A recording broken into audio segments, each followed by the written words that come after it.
Matthieu chapitre 5, le verset 13 et le verset 14. Nous allons nous lever pour honorer la parole de Dieu. Matthieu chapitre 5, verset 13 et verset 14. On se lève pour honorer la parole de Dieu. Matthieu 5, verset 13 à 14. Vous êtes le sel de la terre. Mais si le sel perd sa saveur, avec quoi lui rendra-t-on? Il ne sert plus qu'à être jeté dehors et foulé aux pieds des hommes, aux pieds par les hommes. Verset 14. Oui. Vous êtes la lumière du monde. Une ville située sur une montagne qui ne peut être cachée. Amen. Asseyez-vous. Le message que nous allons partager aujourd'hui, l'enseignement biblique sur lequel nous allons partager la parole est intitulé « Le sel et la lumière ». Le sel et la lumière. Et ici, Jésus est en train de montrer le rôle du sel et le rôle de la lumière. Alléluia. Vous voyez, la Bible dit, vous êtes le sel de la terre.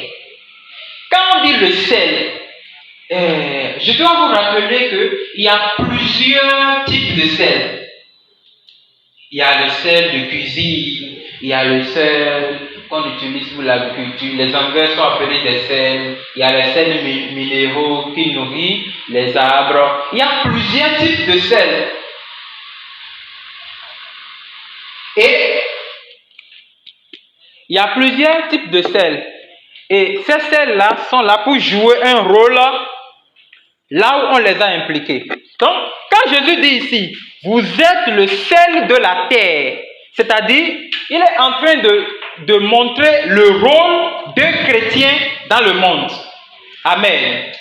Ça veut dire que la terre que vous voyez là, sur laquelle nous marchons, il y a un sel qui habite dans la terre.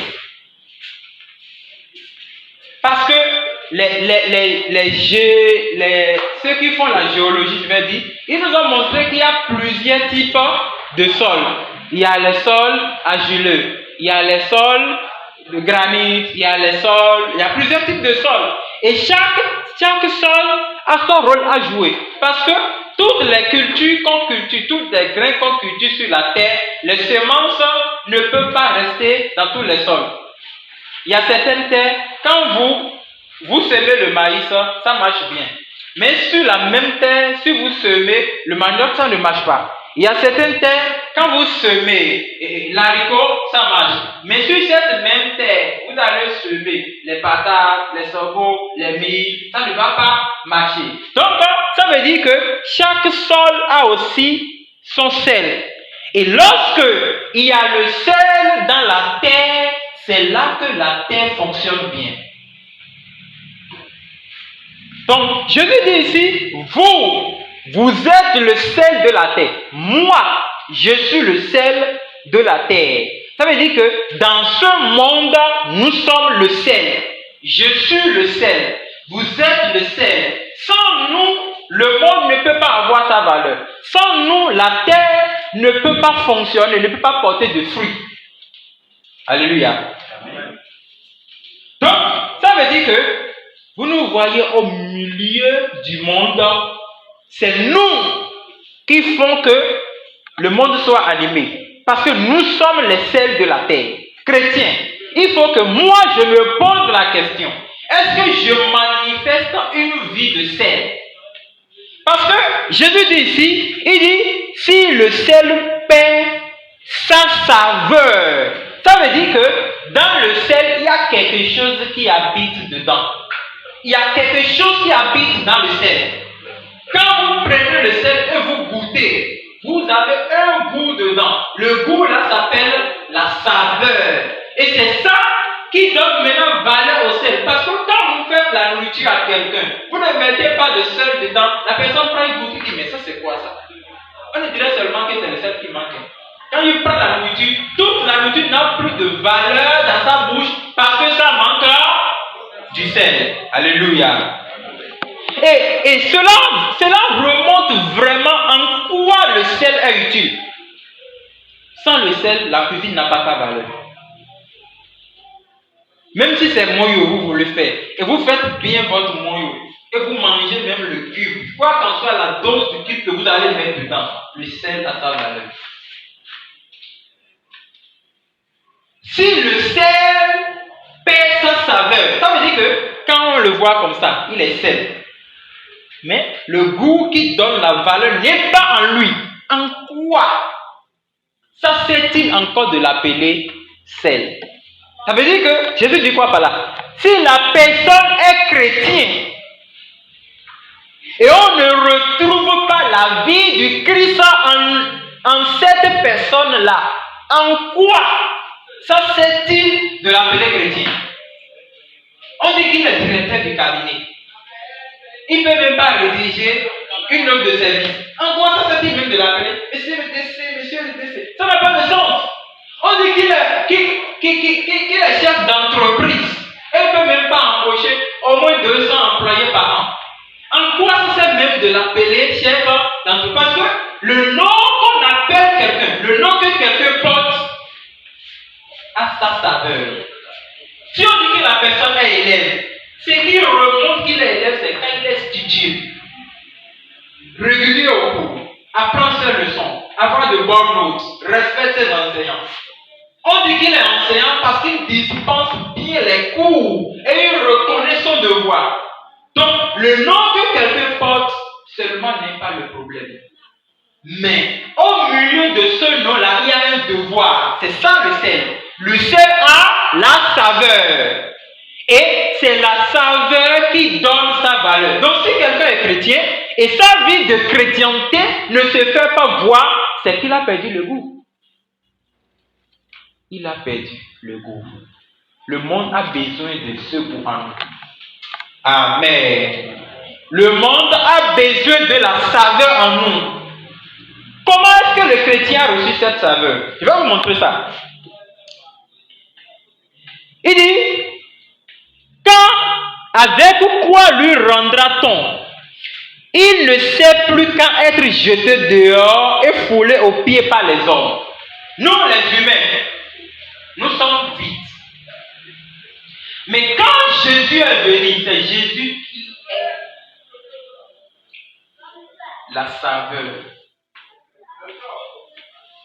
Quand Jésus entre dans une vie, ça remonte le goût.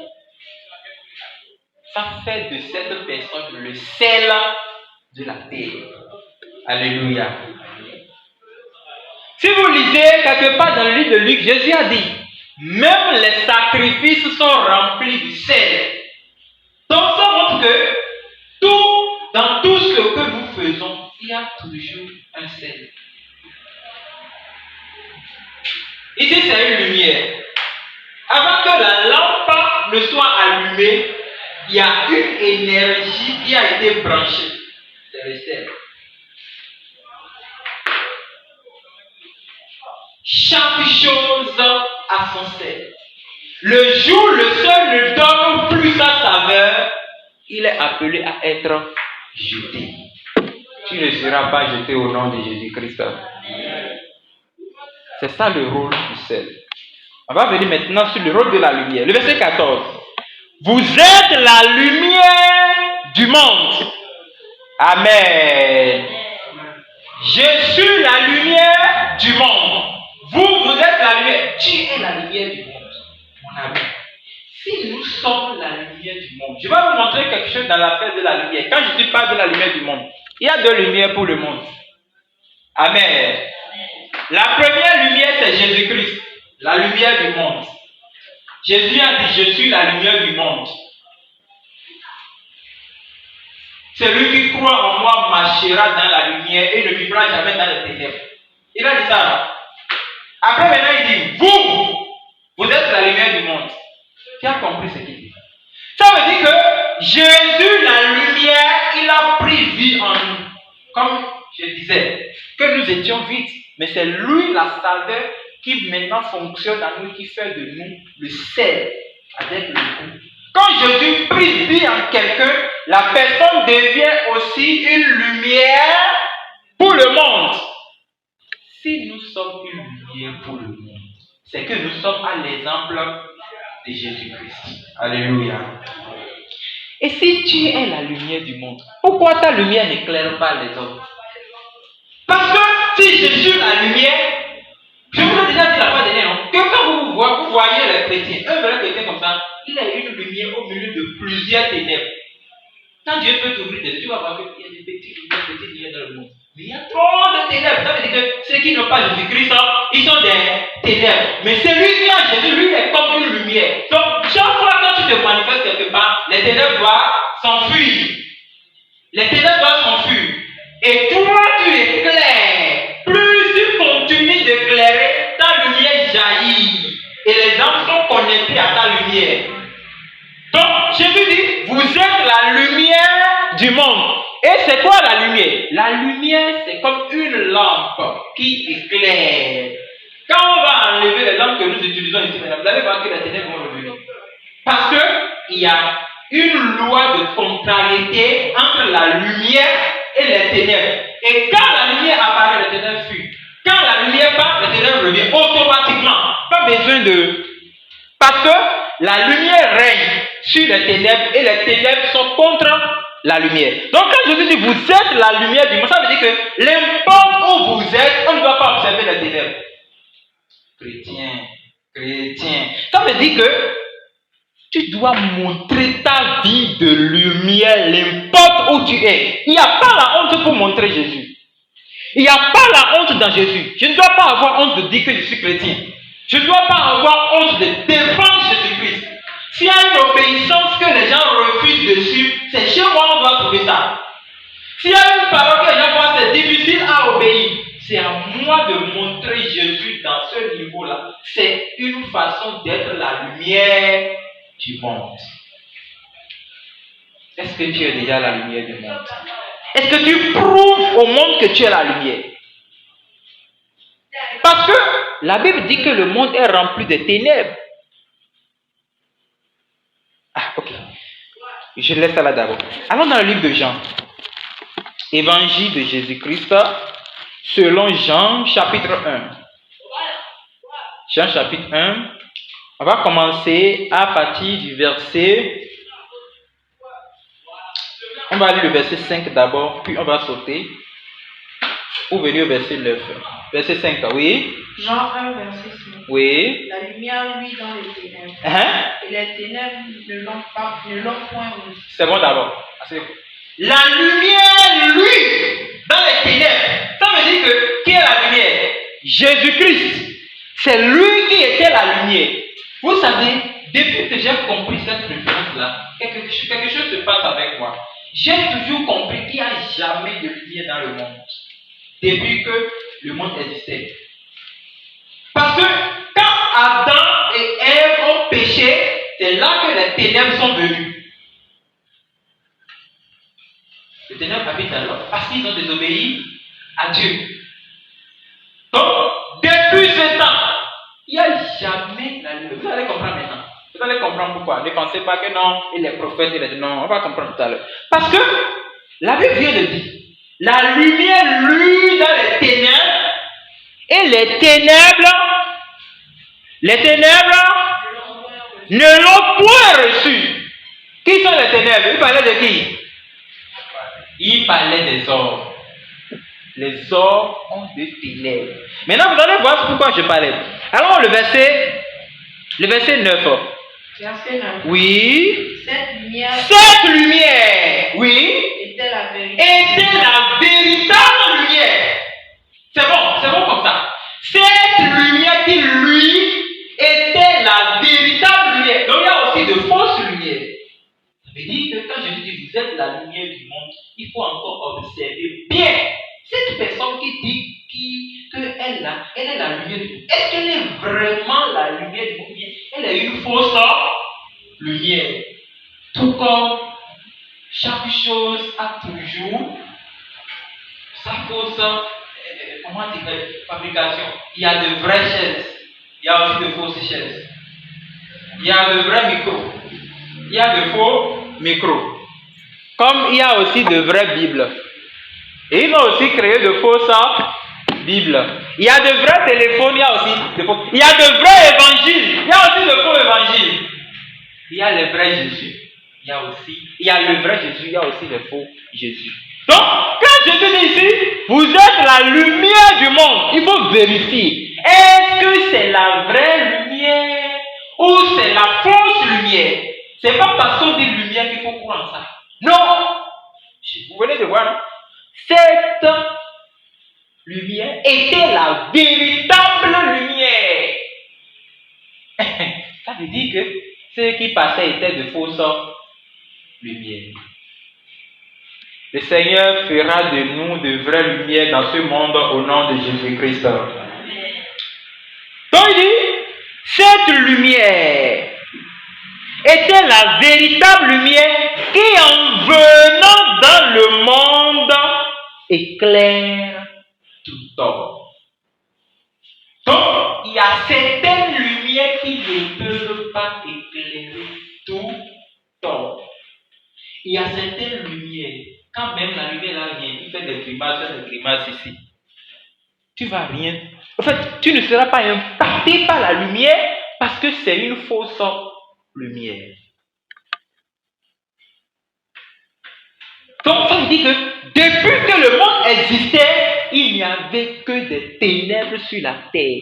C'est Jésus-Christ qui est la vraie lumière. Mais quand il était venu, les ténèbres ne l'ont pas reçu parce qu'ils ne l'ont pas compris. Amen. Le Seigneur va ouvrir plus encore nos pensées à comprendre cette parole au nom de Jésus-Christ. Le verset dit ça. Oui. Elle était dans le monde. Cette lumière était dans le monde. Hein? Et le monde a été fait par elle. Le monde a été fait par elle. Hein? Et le monde ne l'a point connue. Le monde ne l'a point connue. Comment? C'est lui qui t'a créé. Même viens sur la terre. Reste au milieu de toi. Manger avec. Peut-être que vous ne comprenez pas. On dit que Dieu qui a créé tout ce qu'on voit là. Les montagnes, la mer, le feu, la pluie. Vous voyez quand la pluie, des fois la pluie se lève là, elle veut pleuvoir là, le vent, moi quand des fois je souris, j'espère que ce n'est pas quelque chose qui va se passer. Je regarde bien. Des fois moi j'ai fait, je suis un humain, je suis quand je regarde, ça y est, merci. C'est toi qui as créé tout ça là. Donc c'est avec toi que je parle tout le temps. Ah non, j'ai trouvé la bonne personne. Moi j'ai dit ça, peut-être que je ne dis pas ça. Quand je pars maintenant au bord de la mer, j'observe maintenant l'océan en train de faire boum, bah. J'ai dit ouais, c'est lui qui a créé ça là. C'est avec lui que je suis en alliance. Et il dit bravo, je retourne encore. On parle de lui, hein. Lui qui a créé la terre. Et quand il y a un tremblement de terre, il dit tu vas voir quelque chose comme de feu qui quitte là-bas. C'est de lui on parle. Il a pris un corps.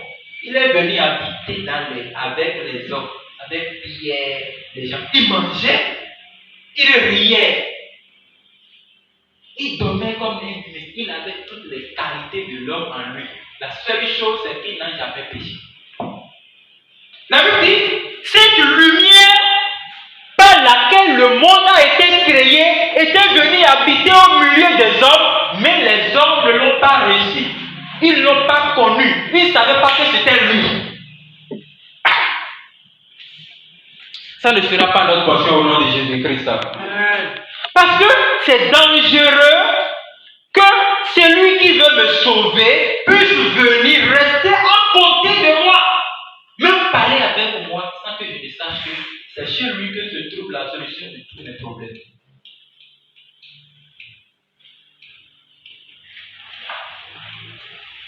Les gens croyaient même en ces miracles. Ils croyaient même en ces prodiges. Ils fabriquaient des pains. Ils faisaient de grandes choses. Ils l'observaient. Mais ils ne croyaient pas que le salut était avec lui. Mais il y a une chose. C'est quand quelqu'un n'a pas compris cela, il ne peut pas posséder la lumière qui habite dans cette lumière. Parce que c'est une transmission qu'il va nous faire. Le fait de croire en lui et d'accepter ce qu'il dit, maintenant, lui, il nous renvoie. Il change. Il prend les ténèbres qui sont en nous et il nous renvoie maintenant sa lumière. La Bible l'appelle le Père des Lumières. Amen. Jésus-Christ, c'est le Père des Lumières. En lui, le livre d'Hébreux dit, il n'y a pas d'ombre de variation. Ça veut dire qu'en lui, vous n'allez pas trouver qu'il y a la lumière à un côté, il y a les ténèbres de l'autre côté. En Jésus, il n'y a pas ça. Jésus, c'est saint, rien que la lumière. Donc ça veut dire que celui qui marche avec lui doit être à l'exemple de son maître. Elle était dans le monde.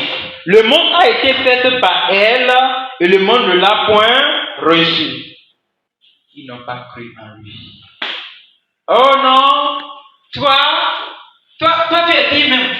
C'est pas le fils de Marie ça, et de Joseph, le charpentier là. Depuis quand lui il a reçu même le pouvoir de guérir les gens? Ça c'est quel scandale? C'est quel scandale ça? Parce que quelqu'un qui pense jusqu'à ce niveau ne peut pas croire que c'est le Dieu qui est là. Non! C'est grave!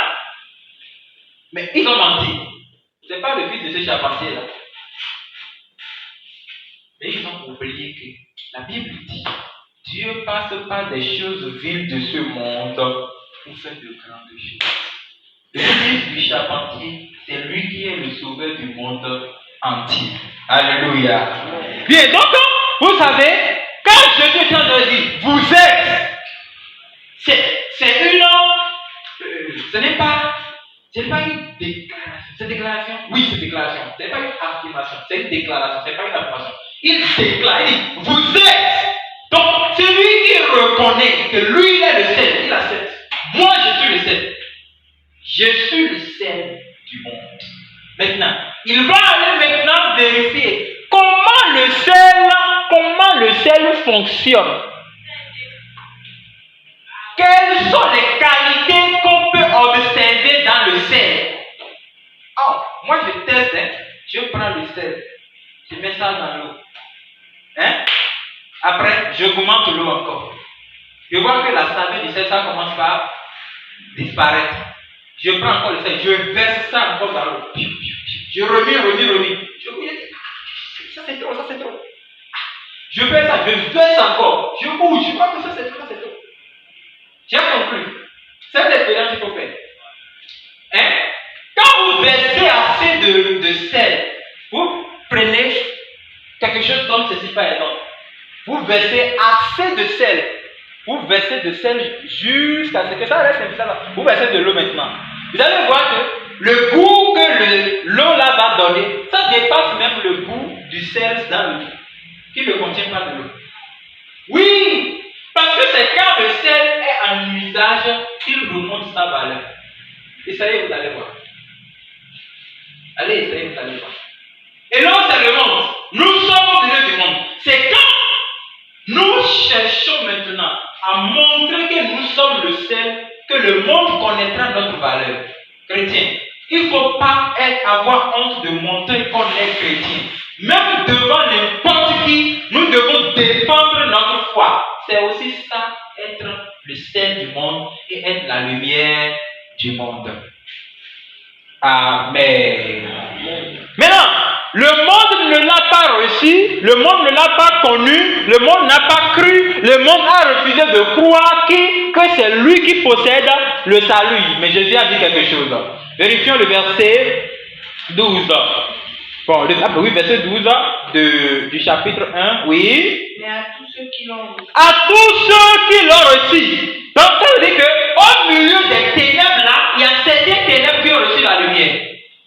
À tous ceux qui l'ont reçu, À ceux qui croient en son nom. Ceux-là qui ont choisi de croire, parce que le monde avait refusé de croire. Mais il y a certaines personnes, ils ont accepté.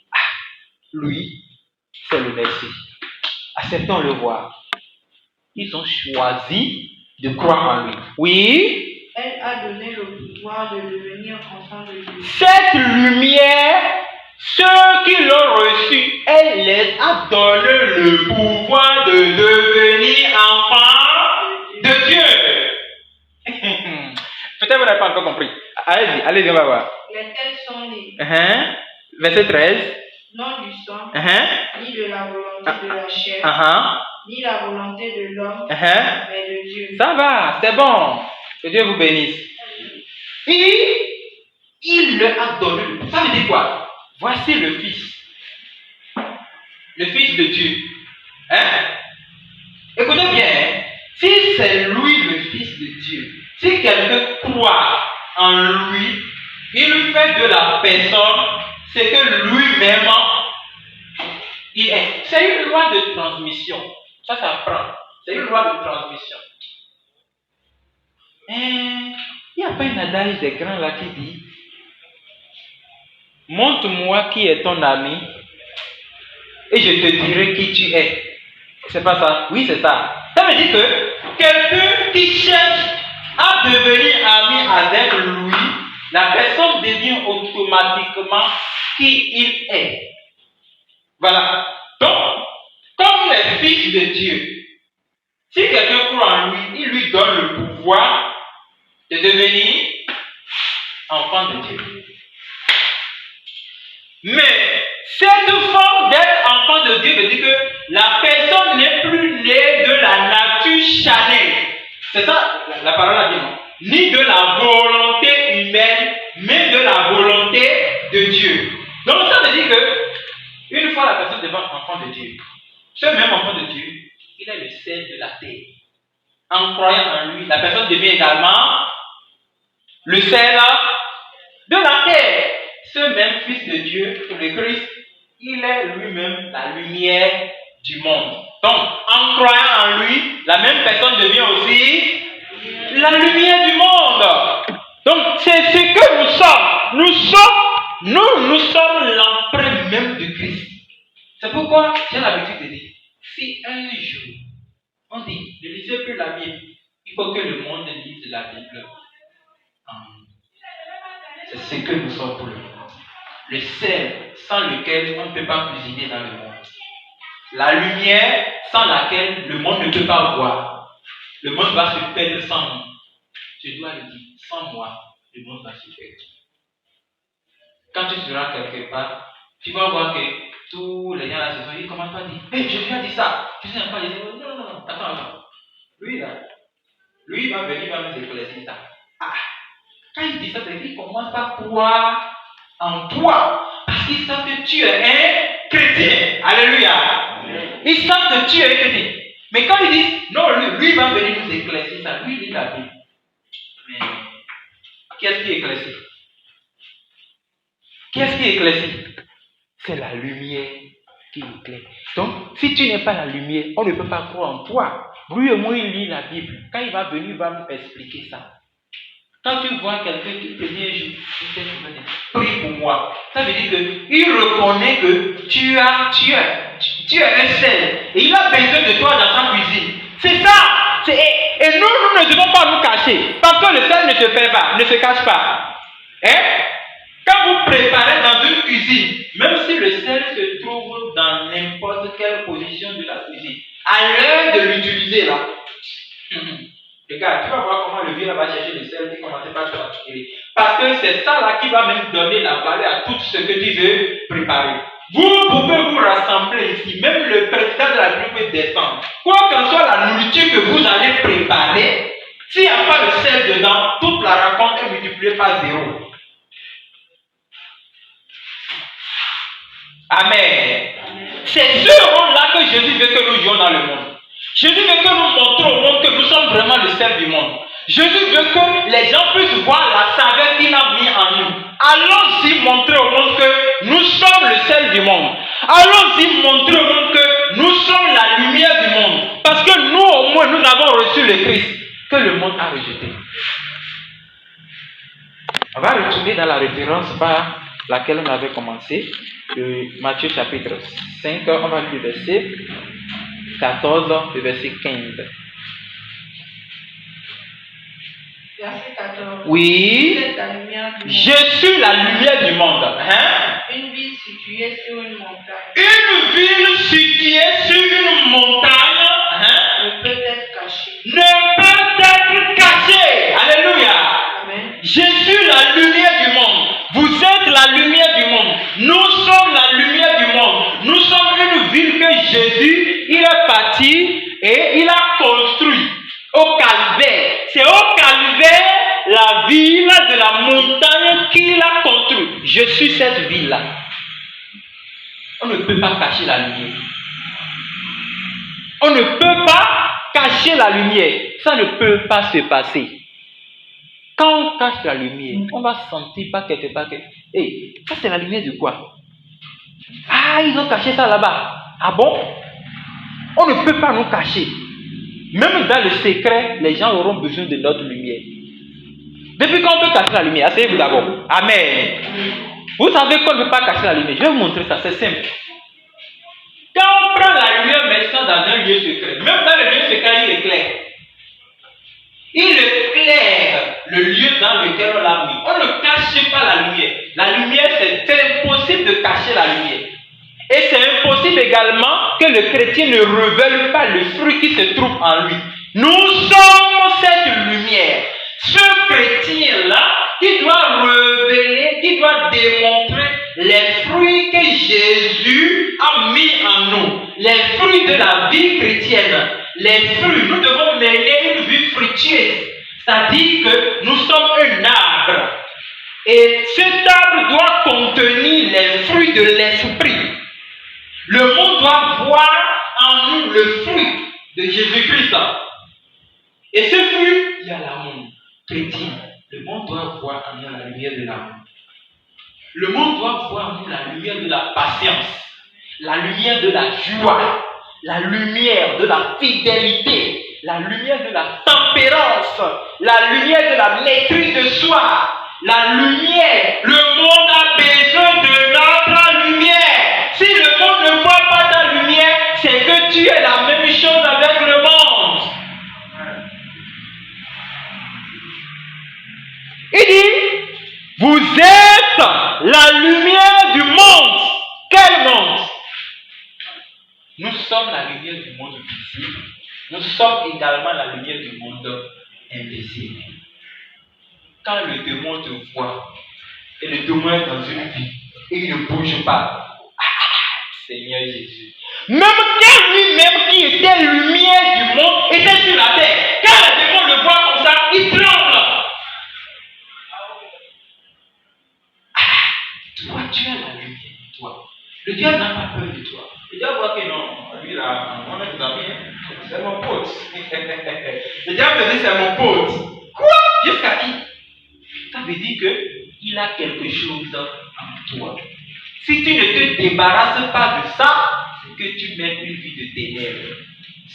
Aujourd'hui, à partir d'aujourd'hui, le Seigneur rendra plus clair notre vie jusqu'à ce que nous devenions des lumières au nom de Jésus-Christ. Amen. Vous savez, dans cette affaire de lumière, il y a quelque chose que je voulais dire. Quand je disais qu'il y a deux lumières, il y a un chrétien qui est éclairé. Il y a également un chrétien qui éclaire. Ça veut dire que il y a un chrétien, lui n'a pas encore reçu en lui la lumière pour éclairer le monde. Peut-être qu'on n'a pas encore compris. Alléluia. Il y a un temps, quelqu'un dans la vie chrétienne a besoin de la lumière Jésus-Christ. Et la lumière, c'est cette lumière qui éclaire son chemin. Mais à un niveau de la vie chrétienne, il faut que la lumière, la prise devant lui entre en lui. Pour que lui-même devienne une lumière pour une autre personne. C'est à toi-même de voir. À quel niveau suis-je? Éclairé ou éclaireur? Est-ce que moi j'éclaire l'autre personne? Ou bien on continue de m'éclairer? Tu dois quitter ce lieu. Oui, tu dois quitter ce lieu.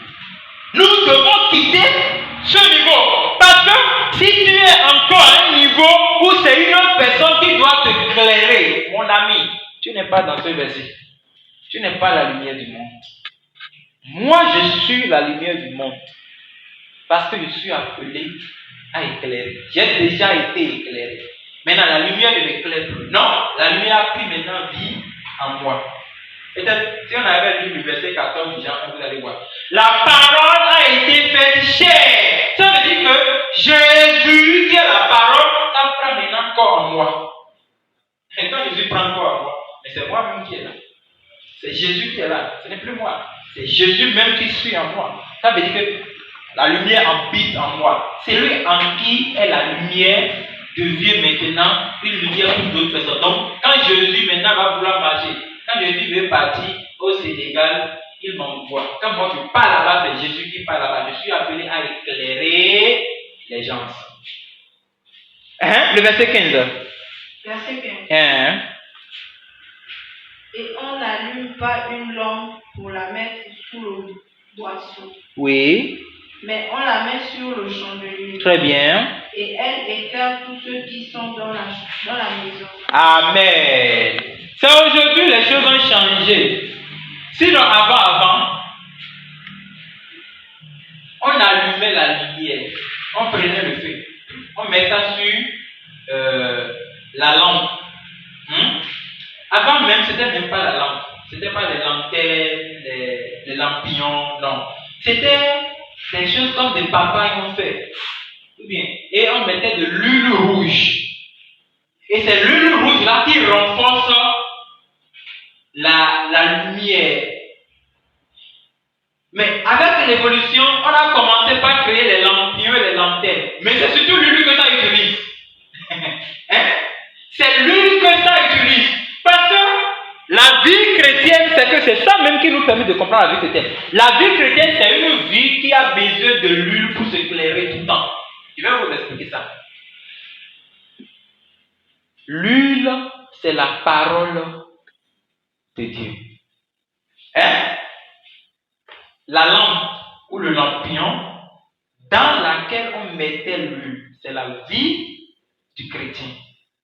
La lumière qui brûle, c'est le Saint-Esprit qui habite en nous. Le Saint-Esprit s'éteint en toi si tu arrêtes de le nourrir avec la parole. Parce que c'est lui qui maintient le feu. On a compris? On a compris. Très bien. Vous allez voir, quand Jésus donnait la loi de la noce, il disait qu'il y a 5 vierges qui sont sages. Il y a 5 autres vierges qui sont folles. Les 10 sont des vierges. S'ils sont des vierges, ça veut dire qu'ils marchent dans la parole de Dieu. Ils obéissent à Dieu. Ils ne désobéissent pas à Dieu. Mais il y a 5 qui sont folles. Pourquoi ils sont folles? La Bible a expliqué. Parce qu'ils maintenaient les lampes, mais ils n'ont pas de l'huile en réserve. Ce n'est pas qu'ils n'ont pas de l'huile dans les lampes. C'est pas ça. Ils n'ont pas de l'huile en réserve. Jésus dit, l'apôtre Paul dit dans le livre de Philippiens, que la parole de Dieu habite en vous abondamment. Mon ami, la parole de Dieu doit vivre en nous abondamment. Oui, la parole de Dieu doit vivre en nous abondamment. Habiter en ça veut dire que Dieu doit faire de notre vie un lieu de sa parole. Quand quelqu'un se fait dans une vie, il vient te dire non, c'est l'autre frère là. Non. J'ai pas chez lui, parce qu'on va rappeler notre préférence là. Et quand le verset a dit ceci, pas dit non, le verset là. Attends, prenons la Bible, il vérifie. Il se dit ça. Ça veut dire que la parole habite en lui. Oui, il y a certains chrétiens. Notre temps là, c'est dangereux. Tu vas voir un petit, tu vas dire, mon ami, dis-moi, dans quelle référence de la Bible Jésus a dit ceci, il va dire, moi je ne regarde pas les choses dans la tête. Si c'est moi, je ne regarde pas les choses. Moi, toi, tu ne regardes pas les choses. Ça veut dire que tu n'es pas un chrétien. Si tu étais un chrétien, tu garderais la parole de Dieu. Jésus dit, si vous m'aimez, gardez mes commandements. Il faut garder le commandement d'abord avant de l'observer. Tu ne gardes pas la parole dans ta vie. Comment tu peux obéir à ça? Tu ne peux pas. Tu ne peux pas. Quand on terminait le cycle, et nous étions en train d'écrire les mémoires, quand tu finis d'écrire les mémoires, il y a une séance là, tu devais venir voir les maîtres Kames. Les maîtres Kames, c'est les doctorants, qui ont les masters. Et quand toi tu prépares la licence, c'est ceux qui ont le master qui devraient t'aider à écrire les mémoires, ou bien ceux qui sont déjà dans l'enseignement. Quand tu prépares le master, c'est ceux qui ont déjà le master et le doctorat qui t'aident. Quand tu prépares le doctorat, c'est les maîtres du doctorat qui te... Maintenant, après le mémoire, on nous appelle. Il y a un jour, là, il y a un temps, là, tu devais venir maintenant te présenter devant les maîtres. Ce n'est pas encore le but de la soutenance. Et tu lui dis maintenant, tu expliques les mémoires que tu as écrites, des plus de 100 pages, tu expliques tout. Tout pour nous qui avons fait la langue, c'était difficile. Maintenant, quand tu finis d'expliquer, eux là, ils vont te faire créer des résumés à faire en projection. Et tu seras en train d'expliquer tout. Mais qu'est-ce qui te permet d'expliquer? C'est parce que le livre que tu as produit, tu as déjà ça dans la tête. C'est aussi ça la vie chrétienne. Tu dois avoir la parole de Dieu en toi, forcément. Ça même, on n'a pas besoin de te forcer. Parce que tu aimes Jésus. Et si tu aimes Jésus, tu dois garder sa parole. Et c'est cette parole-là qui maintient lui, qui est la lumière. Qui maintient la lumière. Donc si la Bible dit vous êtes la lumière, tu ne peux pas mêler une vie de la lumière si tu n'es pas nourri de la parole de Dieu. Amen.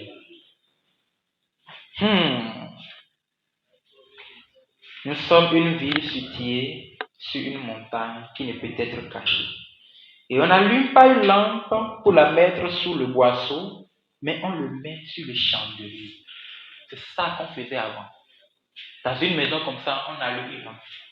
Le chandelier, c'est quelque chose qui monte un peu. On met ça. Quand tu entres dans la nuit, on te voit. Mais qui est là? Ah non, c'est moi. Voilà. C'est la lumière qui permet de te voir. Les chandeliers. Aujourd'hui, il n'y a plus de chandeliers, il y a des lampadaires. Vous n'allez jamais voir qu'on ne peut pas maintenant cacher le lampadaire quelque part. Ça ne se fait pas. Parce que ça porte la lumière chrétienne. Pourquoi le monde n'a pas encore vu ta lumière? Pourquoi les païens qui sont autour de nous ne contemplent pas la lumière de Jésus-Christ qui habite en nous? À ce que je sache, on ne peut pas cacher la lumière. Et avant de terminer, il dit, quand on met la lumière sur le chandelier, ça permet à tout. Vous entendez? Il n'a pas dit forcément, il n'a pas dit seulement, ça permet à ceux-là. Ça permet à tous ceux qui sont dans la maison de bois. Tout le monde a besoin de nous. Le monde sans distinction de nationalité, sans distinction de race. Le monde a besoin de nous. Méchant qu'il est, il a besoin de ta lumière. Méchant qu'il est, il a besoin de ta lumière. Méchant que le monde soit, il a besoin de ta lumière pour être éclairé. Pourquoi tu ne prêches pas au monde? Pourquoi tu ne montres pas ta lumière au monde? Pourquoi? Tu as des chrétiens qui marchent autour de toi, qui sont encore contre la parole de Dieu. Pourquoi tu ne les éclaires pas avec la lumière que tu as? Pourquoi? Tu as été enseigné sur la parole de Dieu. Tu marches avec eux tout le temps. Après tu entends, l'autre est mort, l'autre est passé, l'autre est ceci. Tu ne vois pas que tu es en train de créer des dettes de sang sur ton cou? Tu dois éclairer avec ta lumière. Tu dois mettre le sel dans cette affaire-là.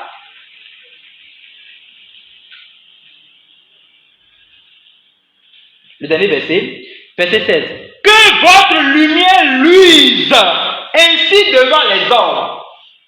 Les hommes doivent voir la lumière en moi. Je suis la torche.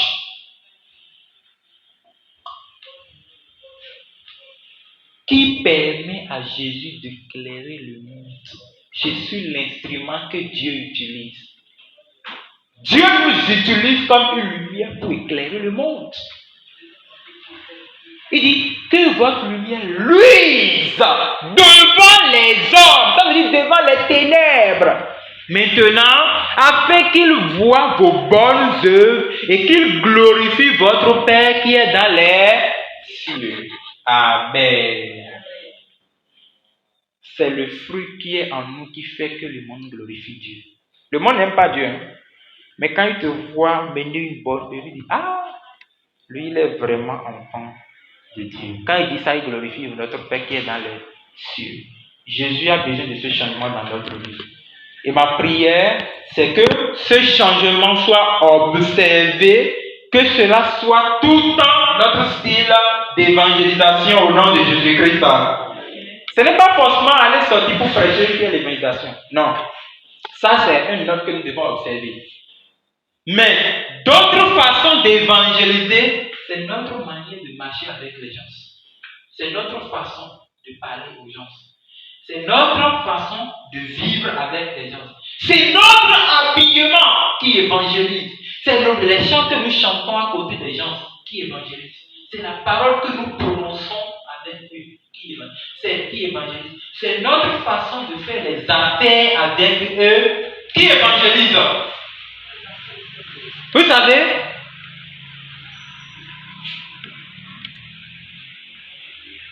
ta vie chrétienne peut être honorable de la sorte. Tu vas voir un frère, il va dire non. Si seulement je peux faire des affaires avec toi. Ah, quand tu dis ça, quand tu entends ça, il faut savoir que Dieu est en train de faire quelque chose en lui par toi. Il a juste apprécié quelque chose en toi. Oui. Quand je travaillais sur les chantiers, un jour j'étais parti avec mon patron. On est parti quelque part. On devait monter les murs. Maintenant, quand on montait les murs, c'est le pasteur qui m'a envoyé. Il dit, pasteur, accompagne-le. Le pasteur, lui, fait la maçonnerie. Il fait aussi le coffrage. Amen. Il travaille bien, hein, c'est pourquoi on nous a enseigné comme ça. Maintenant, on est parti, on est descendu maintenant. Il y a des grandes personnes qui construisent les grandes mosquées de la ville. Quand il est venu, lui là, c'est qui? Et le chef maçon dit non, lui là, c'est l'autre, c'est le frère, c'est le coffret qu'il a envoyé. Il dit, le coffret? Tu connais le coffret? C'est une bonne personne, hein? Là, j'ai dit waouh! Lui, j'ai entendu ça, j'ai dit, ça c'est quoi ça? C'est une bonne personne. Si c'est lui qui t'a envoyé, non. Hey, c'est le coffret qu'il a envoyé. Il faut bien le surveiller. Le jour-là, ça m'a marqué. Quand il est réveillé, je suis parti. J'ai entendu quelque chose. Je dis, oui, mais c'est comme ça. Ils ont glorifié Dieu. Quand il est là, il dit, waouh. Donc ça veut dire qu'il a une façon de vivre avec eux. C'est à cause de ça qu'eux-mêmes, des musulmans, ils l'honoraient. Et même au temps de manger, comme ça, ils disent, non, ne te déplace pas. Moi, je ne joue pas avec le coffre, c'est un vrai chrétien. Quand là, on va venir te payer, tu vas voir. Et j'ai été honoré à cause de lui. Vous voyez, non? Donc, notre vie chrétienne doit faire que les gens doivent aimer faire des affaires avec nous. Parce qu'ils savent que celui en qui se trouve la lumière ne corrompt pas. Celui en qui se trouve la lumière, il supporte. Il craint Dieu. Et c'est ce que Dieu réclame chez vous. Le livre de Jean dit, vous êtes heureux si vous connaissez ces choses, pourvu que vous les mettiez en pratique. Et si nous entendons ces paroles, ne les gardons pas. En même temps, cherchons quelqu'un, partageons la lumière avec lui. Et cette lumière va illuminer dans cette ténèbre. Amen. Et là, on va s'arrêter ce soir. Question?